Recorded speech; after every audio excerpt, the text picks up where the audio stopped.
Баршаңызға қайырлы күн достар. Бүгін сіздермен өте дәмді пирог немесе кекс даярлаймыз. Аяқ асты қонақ келген уақытта мен бұл кексті небәрі 5 минутта ғана даярлаймын. Барлығын көз мөлшерімен араластыра саламын.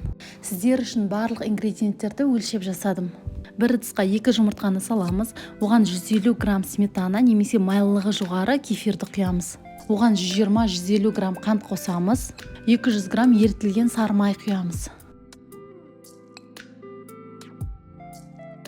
Соңында 250 грамм ұн және 1 шай қасық разрыхлитель қосып, барлығын біркелкі массаға айналғанға дейін миксермен араластырамыз.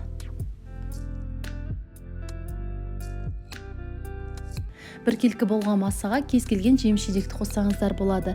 Мен қатырылған малинаны қостым. 180 градуста қызып тұрған пеште шамамен 30-40 минут пісіреміз. Піскенін міндетті түрде ағаш палочкамен тексереміз. Өте дәмді болып шығады, міндетті түрде даярлаңыздар.